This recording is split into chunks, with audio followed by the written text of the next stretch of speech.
growing up, not having anybody else that looked like you, how do you think that that changed your, your view of the world and who you are and who kind of you grew into? Um, I don't think that not knowing anybody that looked like me changed anything. I think that I think it actually, honestly, like now knowing so many more people is a little bit overwhelming in a good way. Um, I think having to, in hindsight, having to go through it sort of on my own as a kid and, figure out um, how to deal with stares and looks and all that like gunky stuff made me stronger now. Not having someone to say, not having someone to say, oh, I've been through that too. It was hard, but I kind of built like a tougher exterior, I think, from it. Not that it doesn't still bother me when I hear of those situations happening or see them happening. I think now also knowing so many people that have a uh, different spectrums of craniofacial differences.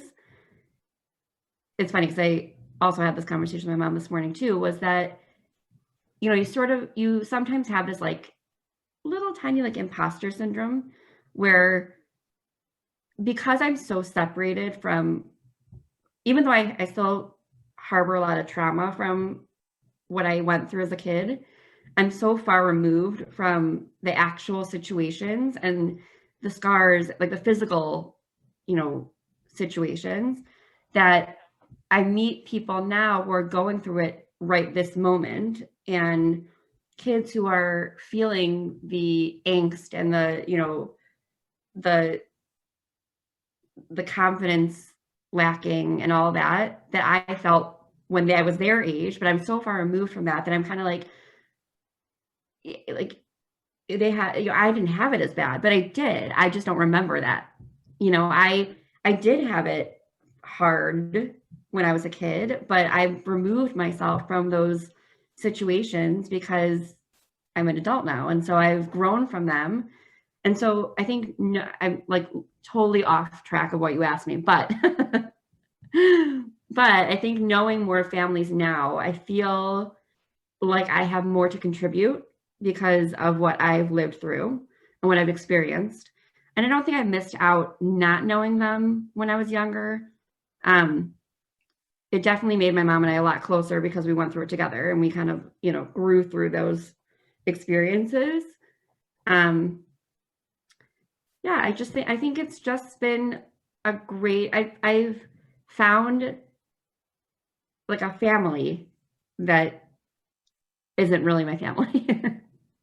But they are. They're kind of like this. It's a feeling of belonging. You feel like Yeah. someone understands what you're saying and what you're feeling and how you can say something and they're like, oh my gosh, I know exactly what you mean. I know that feeling, or I know that smell, or I know that sound, something that is just a unified understanding of I get it, which I didn't have when I was a kid.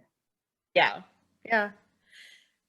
And I know for us, and I know for a lot of other people we've met, just occasionally having that ability of knowing somebody that has gone through something similar, is kind of relaxing because you don't need to do the whole backstory. Mhm. It's just kind of a built-in, we know, or I know enough because, we've gone through enough of a similar experience, even that because everybody's is completely different and unique. There's enough common ground that, okay, you don't have to explain anymore. I know where this goes. This makes sense. And for me, that falls back into a little bit into representation and just in education and awareness.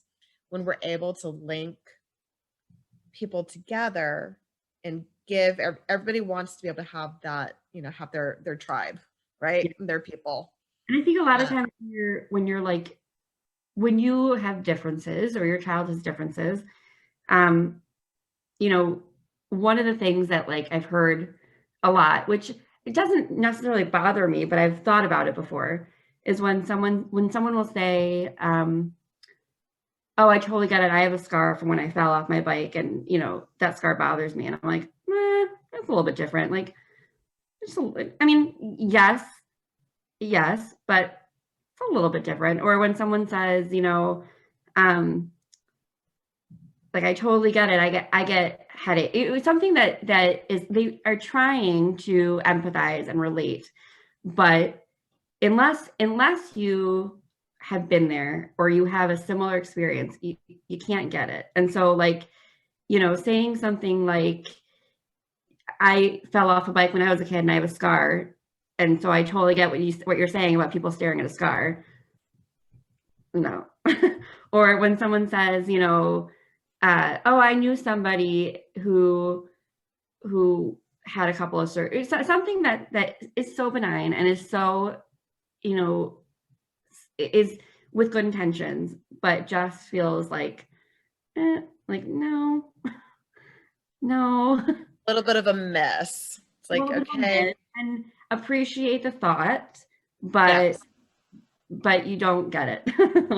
right. Like having being stared at because I don't know, you had a different color hair in high school and you didn't like it, or your hair was wild and crazy, is a little bit different than being stared at because your face looks different because of surgeries. It's just, there's something different. Everybody experiences something in their life that makes them self-conscious, and hopefully they don't, but everyone does. That's just part of being a human and part of being a person. But I think a lot of times when someone tries to empathize with someone with a disability or a difference, they try to make it a little bit about them to combat their like unsureness of what to say, Right. by saying something like, "Oh, I totally get it. I've been X, Y, and Z." It's like, well, you haven't. So that Kind doesn't of work. diminishing. Yeah, you're diminishing their story a little bit. Yeah. Yeah. Yeah. And it falls, back into kind of understanding and educating and awareness and having kind of that Yeah. open mind to go, I don't know this. This is Right. not And I this is think not in my realm of understanding. the best way to you know the most empathetic way, if someone's like explaining something, to say it's just, that sounds really hard. Like, that sounded like that was a really hard experience. That's it. Like, not, I'm sorry that you had to go through that, because you didn't cause it. Like, you Right. didn't cause me to go through that, so there's nothing to be sorry for. I think And we're so programmed I to I'm know, sorry and I know, I'm I sorry know. this. It's like you don't And have to be sorry. right, I do it too, and I can't stand the word "I'm sorry." Like, it's something I teach children. Like, unless you caused it to happen, or you caused harm to somebody, you know, then you don't need to be sorry for it, because I'm not sorry I was born the way I was. I mean, I it is what it is, and I went through it, and now I'm an adult still dealing with some of it, but I mean, I'm not sorry any of it happened, you know?